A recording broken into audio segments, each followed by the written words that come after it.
Good morning, everybody. Today we will be doing about the physiotherapy management of the burn patient. Already we have done with the aims of physiotherapy management. आज हम ये पढ़ेंगे कि physiotherapy management में हमें अपने AIIMS achieve करने के लिए या पेशेंट को ठीक करने के लिए क्या क्या करना होता है. So I am your physiotherapy faculty doctor Swati Saxena at Indira Gandhi institute of paramedical sciences. तो let's start. The first one is joint range of motion. That is patient के सारे जॉइंट्स का रेंज ऑफ मोशन मेंटेन करना है. तो ये कैसे होगा? By positioning. सबसे पहले हमको पेशेंट की पोजीशनिंग करेक्ट करनी होगी कि वो किस पोजीशन में बैठ रहा है या लेट रहा है या खड़ा है. उसका सारा पोजीशन हमको चेक करना होगा. मतलब पोजीशन जो पेशेंट की होनी चाहिए वो मैक्सिमम टाइम न्यूट्रल होनी चाहिए, ना तो वो किसी फ्लेक्शन में होनी चाहिए ना एक्सटेंशन में होनी चाहिए, सो दैट उसमें कॉन्ट्रैक्चर्स डेवलप ना हो. Next is splinting and exercise are use for maintaining and improving joint range of motion. Then splinting मतलब हमें अलग से स्प्लिंट हम लगा सकते हैं और एक्सरसाइजेज भी हम कराते हैं उसका रेंज ऑफ मोशन इंक्रीज करने के लिए. Then positioning. The position of comfort for the patient is usually that of joint flexion. जो अगर हम पेशेंट के कंफर्ट लेवल की बात करें तो जब भी पेशेंट का जॉइंट जो है वो फ्लेक्शन पोजीशन में होगा तो वो उसके लिए कंफर्टेबल होगा. Unfortunately this allows scar tissue to contract and cause deformities. जैसा कि मैंने पहले भी बताया कि पेशेंट को ना तो फ्लेक्शन में होना चाहिए ना एक्सटेंशन में होना चाहिए. He should be in neutral position so that उसको डिफॉर्मिटी या कोई भी कॉन्ट्रैक्चर डेवलप ना हो. बट क्योंकि अगर पेशेंट के लिए फ्लेक्शन पोजीशन कंफर्टेबल है और वो अगर फ्लेक्शन पोजीशन में ही बैठ रहा है तो फिर जो उसका स्कार होगा वो उसी तरह से कॉन्ट्रैक्ट हो जाएगा और उसके बाद वो डिफॉर्मिटी कॉज करेगा. तो you have to take care of the position of the patient.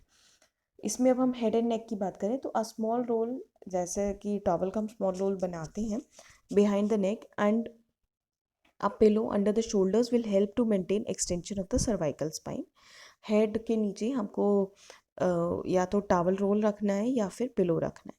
Upper limbs में the upper limbs should be elevated on pillows with the shoulder in abduction and side flexion, the elbow and wrist in extension. Upper limb में मतलब अगर हम हाथों की बात करेंगे तो हमको जो अपर लिम का शोल्डर है वो उसको एलिवेटेड रखना है, शोल्डर के नीचे पिलो लगाकर शोल्डर को एबडक्शन में और हल्का सा फ्लेक्शन में रखना है, एल्बो और रिस्ट को एक्सटेंशन में रखना है. जैसा कि अभी हमने पहले भी बात करी थी स्प्लिंटिंग के बारे में. तो स्प्लिंट का मतलब है या तो आप उसमें स्टैटिक स्प्लिंट लगा सकते हो या फिर डायनामिक स्प्लिंट लगा सकते हो.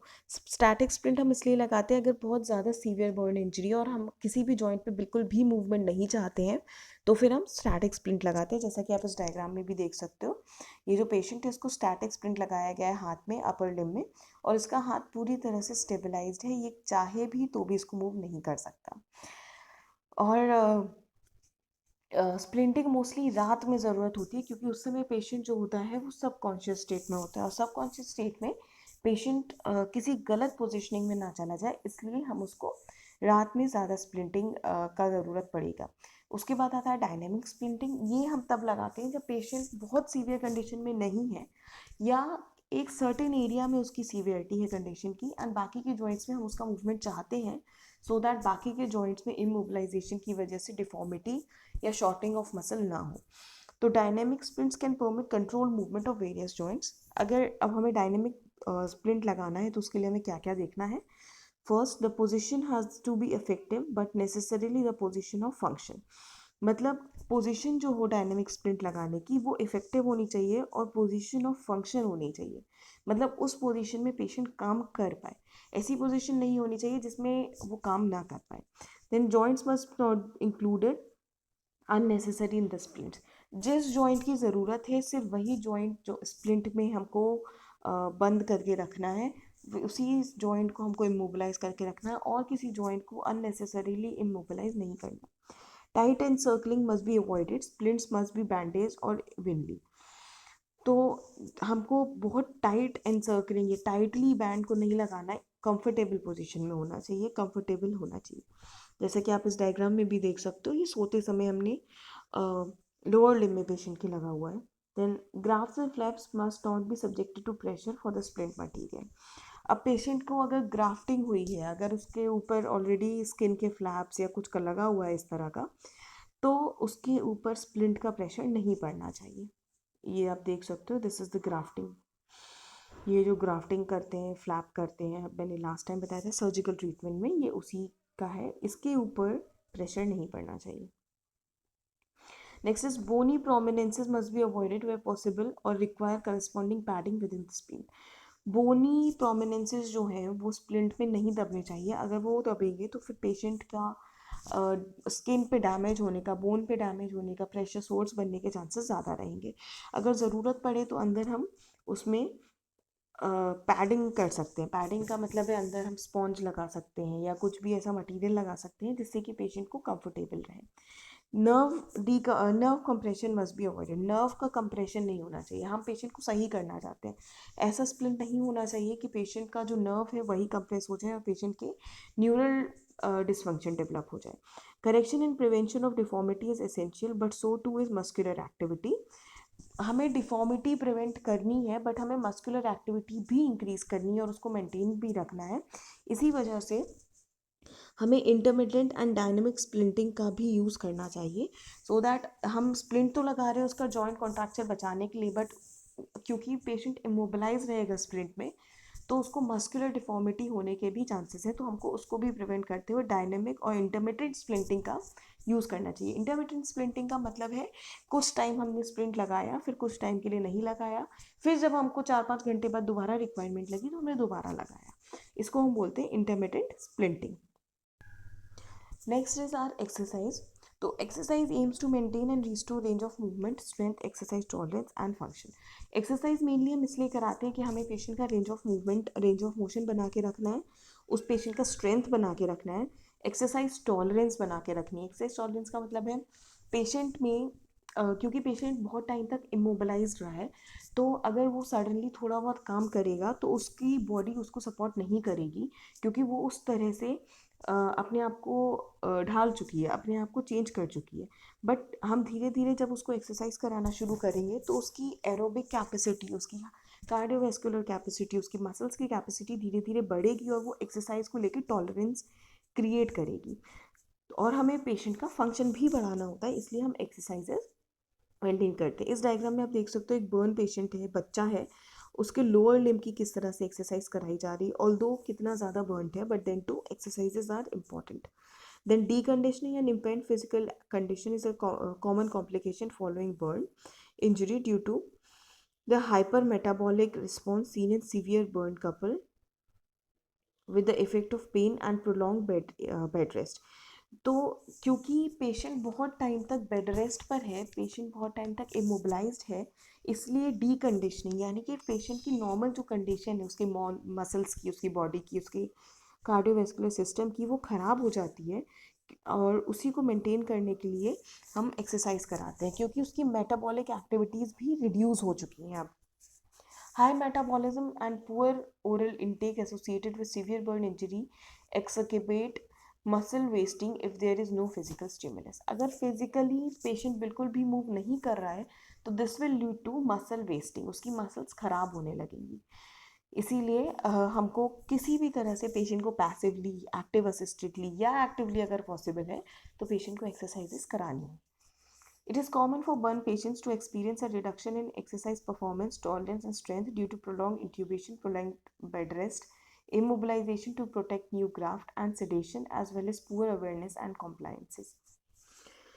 तो पेशेंट की एक्सरसाइज परफॉर्मेंस कम हो जाएगी क्योंकि वो बहुत टाइम तक इमोबिलाइज्ड है इंट्यूबेशन में। इंट्यूबेशन का मतलब है उसको कई सारे ट्यूबिंग्स लगे हुए हैं, उसको वेंटिलेटेड पे हो सकता है वो रखा हुआ हो, एंड प्रोलॉन्ग बेड रेस्ट हो, उसके ग्राफ्ट को इमोबिलाइज करने की ज़रूरत हो, उसको ग्राफ्ट को सेटल करने की वजह से वो पेशेंट मोबिलाइज ना कर पा रहा हो, तो पेशेंट का जो एक्सरसाइज का परफॉर्मेंस है वो बहुत ज़्यादा कम हो जाएगा। जैसा कि मैंने पहले भी बताया कि बहुत टाइम बाद क्योंकि वो एक्सरसाइज करेगा तो पेशेंट की बॉडी सपोर्ट नहीं करेगी, क्योंकि वो ऑलरेडी उस इमोबिलाइजेशन के लिए अडेप्ट हो चुकी है।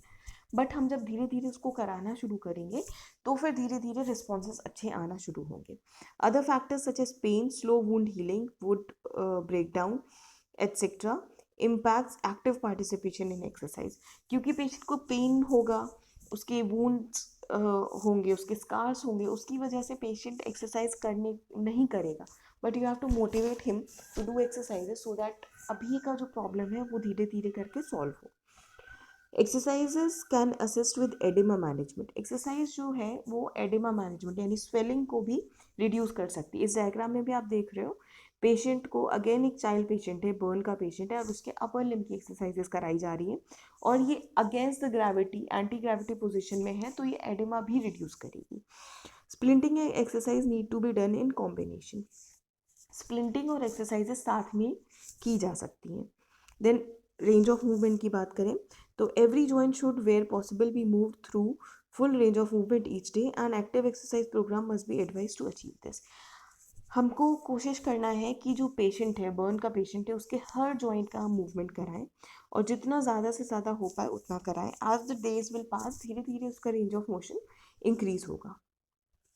Assisted active exercise or passive movements are necessary for the damaged limbs and free active exercises for undamaged areas. Patient को जिस एरिया में डैमेज हुआ है वहाँ पर वो आप उसको पैसिवली एक्सरसाइज करा सकते हो, अगर पॉसिबल है तो एक्टिव असिस्टेड करा सकते हो। बट जो पार्ट्स डैमेज नहीं है, सपोज अपर लिम्ब में उसको बर्न हुआ है बट लोअर लिम्ब उसका एकदम ठीक है, तो लोअर लिम्ब की एक्सरसाइजेज वो एक्टिवली कर सकता है एंड अपर लिम्ब की एक्सरसाइजेज आइदर पैसिवली और एक्टिव असिस्टेडली आप उसको करवा सकते हो। If the patient is sedated and unable to perform exercises, passive movements must be carried out at regular intervals. अगर पेशेंट सिडेटेड है यानी कि अगर पेशेंट बेहोश है, अनकॉन्शियस कंडीशन में है, तो फिर it is the duty of physiotherapist कि कुछ कुछ घंटे बाद उसका एक फिजियोथेरेपी सेशन करके उसके हर एक जॉइंट का मूवमेंट या हर एक जॉइंट की एक्सरसाइज आपको करानी है। Movement should be performed frequently to reduce edema and resultant joint stiffness. The exercise program can be started on the day of the burn and must take place daily.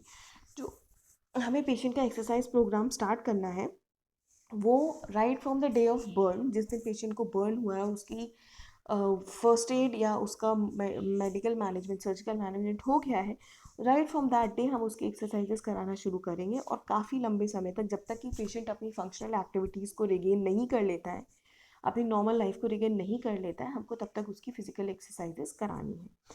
Exercise can be very painful, where possible treatment should be time tabled to coincide with the patient.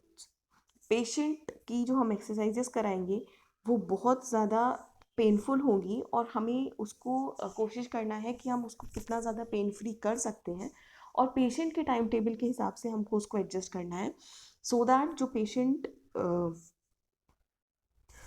जो patient अभी परेशान है already, उसके time table से match करने के हिसाब से हम उसको एक कंफर्टेबल जोन में रख सकते हैं।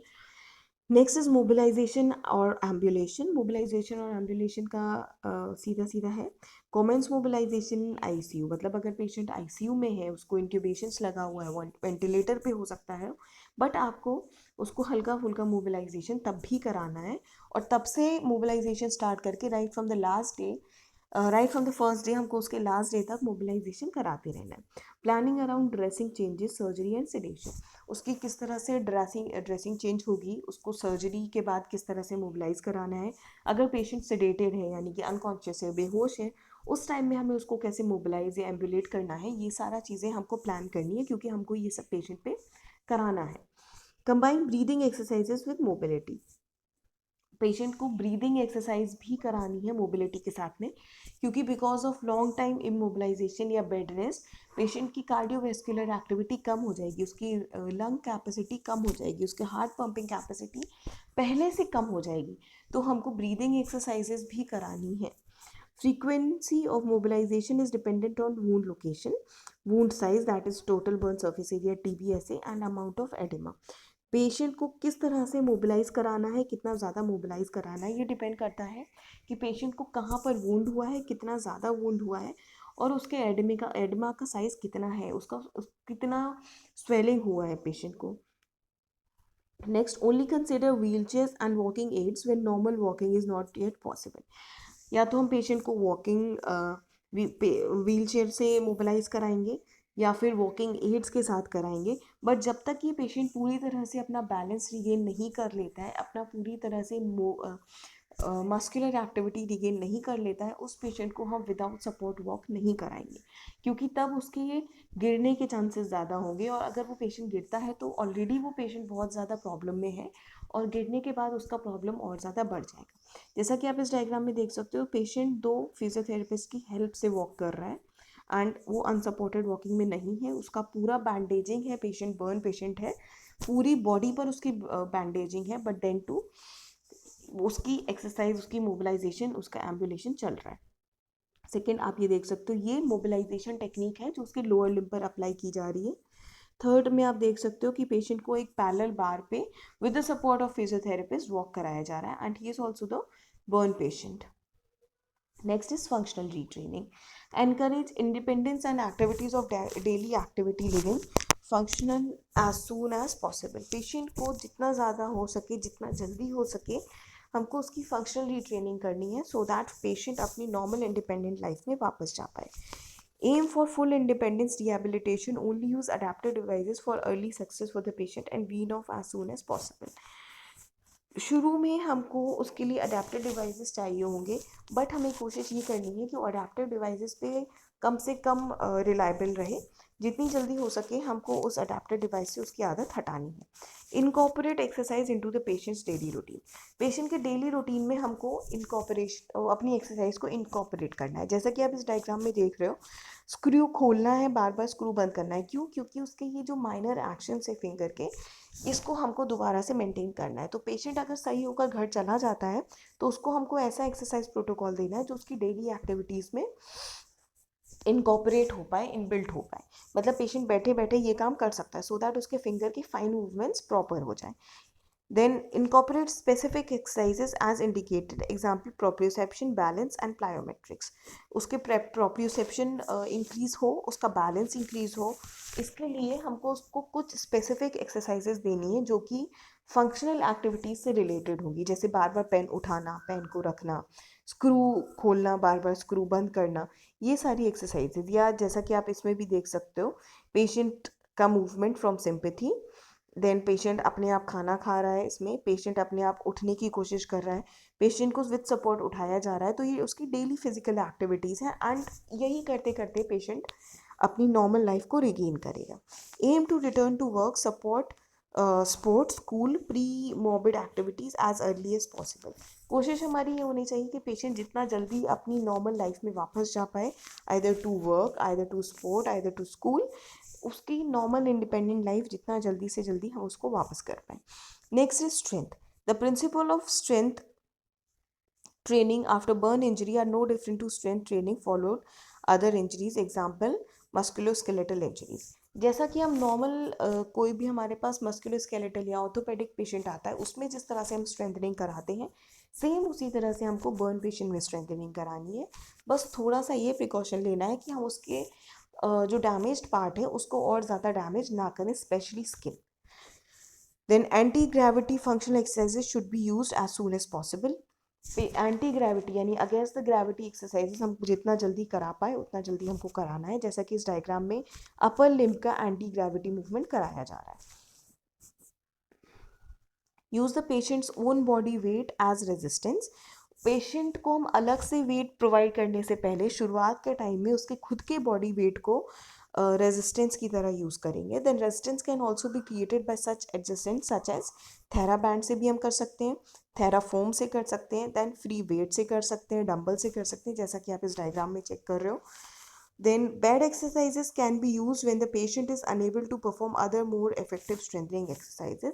अगर पेशेंट अलग से स्ट्रेंथनिंग एक्सरसाइजेस नहीं कर पा रहा है तो हमको उसको बेड पर ही स्ट्रेंथनिंग एक्सरसाइजेस करानी है विद आर ओन फोर्स, जिसमें कि जो फिजियोथेरेपिस्ट है वो रेजिस्ट करेगा पेशेंट के मूवमेंट्स को, और पेशेंट उस फोर्स के अगेंस्ट अपनी एक्सरसाइजेस करेगा जो कि बेड पर ही परफॉर्म हो जाएंगी.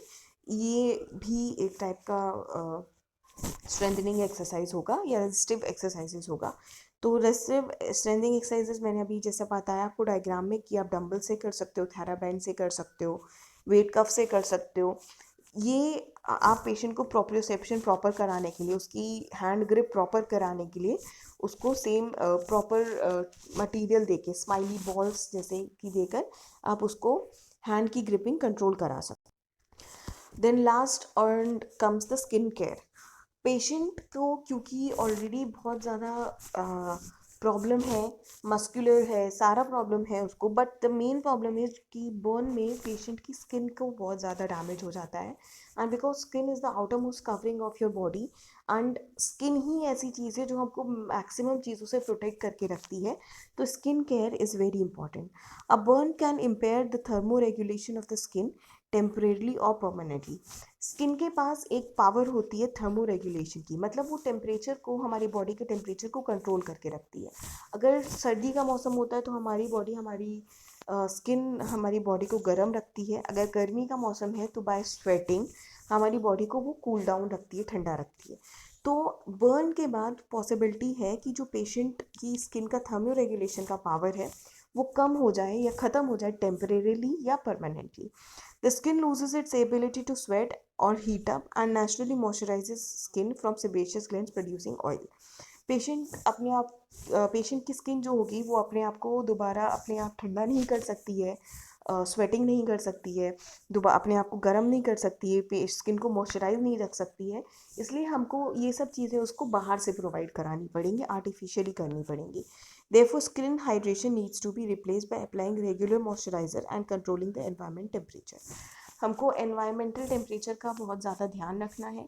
गर्मियों में पेशेंट को कोशिश करना है कि उसको ठंडी जगह पर रखें, ठंडे एटमॉस्फेयर में रखें, सो दैट पेशेंट अपनी मेटाबॉलिक एक्टिविटीज़ को मेंटेन कर पाए, क्योंकि उसकी स्किन ये काम नहीं कर पा रही है.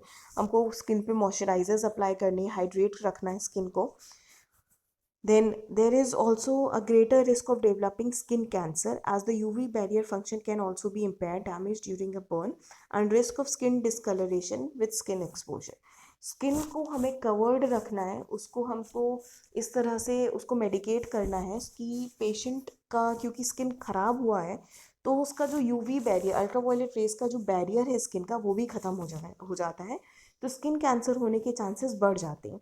इस वजह से हमें कोशिश ये करनी है कि हमको बॉडी को कवर्ड रखना है, सो दैट वो अल्ट्रावायलेट रेजेस के से एक्सपोज ना हो. Then next comes the massage. Massage is use to break up the collagen bundles that form to make a scar.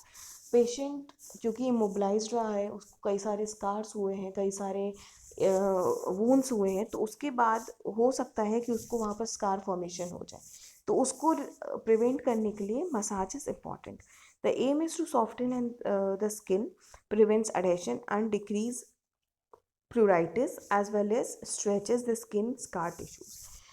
Scar tissues को स्ट्रेच करते रहना, उसको अच्छी तरह से अडहेशन को प्रिवेंट करना, कोलाजन बंडल्स को बनने ना देना, ये सारा मसाज का काम होगा. और इसी तरह से जैसा कि आप डायग्राम में देख रहे हो, इस तरह से हमें पेशेंट को मसाज प्रोवाइड करानी है. Then last comes the compression. Compression इसलिए किया जाता है सो दैट अगर कोई पेशेंट के स्कार बन रहा है तो वो स्कार ना बने, स्कार फ्लैट हो जाए, स्कार रिड्यूस हो जाए, स्कार छोटे हो जाए, उसकी वजह से हमें पेशेंट के ऊपर कंप्रेशन करना होता है. एंड ये कंप्रेशन हम करते हैं कंप्रेशन गारमेंट से. पूरी बॉडी के लिए अलग अलग तरह के कंप्रेशन गारमेंट्स बने हैं, जैसा कि आप इसमें देख सकते हो. ये फेस के लिए है, देन ये हेड और चिन के लिए है, ये थोरेसिक और अपर लिम्ब के हाफ पार्ट के लिए, ये पूरे अपर लिम्ब को कवर किया हुआ है. ये एब्डोमेन और लोअर लिम्ब है. This is only the thighs and abdomen. This is again the thighs and abdomen. This is your wrist. Again this is your wrist. ये फोरहेड के लिए है, ये एल्बो के लिए. इसी तरह से प्रेशर गारमेंट्स बनाए जाते हैं सो दैट जो पेशेंट का स्कार टिश्यूज़ है उसको हम कंप्रेस कर पाएँ. It is hypothesized that compression reduces the excessive blood flow that delivers scarring mediators. ऐसा कहा जाता है कि प्रेशर गारमेंट्स को यूज़ करने से ब्लड सर्कुलेशन कंप्रेस होती है, बट ऐसा नहीं है. ऐसा सिर्फ माना गया है, बट कंप्रेशन गारमेंट्स यूज़ करने से कोई भी ब्लड का सर्कुलेशन नहीं रुकता है. Then compression can be achieved in a variety of ways. Compression garments can also be used to assist with holding scar softening products. Scar softening products को भी यूज़ किया जा सकता है, जैसा कि compression garments. It is recommended that pressure remain between 24 to 40 mm of Hg and be replaced or tightened regularly to maintain this pressure. The type of compression used depends on wound healing, area of body affected, time since healing and individual patient's needs. जो patient है उसके ऊपर लगभग 24 से 40 millimetre millimetre HG का pressure रहना चाहिए और इसी के बीच का प्रेशर मेंटेन रहना चाहिए। इसको हम बार बार भी मेंटेन कर सकते हैं अगर वो ख़राब हो रहा है तो। कंप्रेशन कब होना है, कितना होना है, ये इस बात पे डिपेंड करेगा कि पेशेंट को कितना ज़्यादा वूंड है, उसकी वूंड की कितनी हीलिंग हुई है, उसकी वूंड हीलिंग कैपेसिटी क्या है, कौन सा बॉडी का एरिया अफेक्टेड है और कितना टाइम उसको हीलिंग में लगेगा अभी। इसी के साथ हमारा बर्न चैप्टर ख़त्म होता है एंड इस बर्न चैप्टर में हमने सारी चीज़ें पढ़ी। अब इसमें अगर किसी को कोई भी डाउट हो तो आप लोग मुझसे कभी भी पूछ सकते हो। Thank you very much.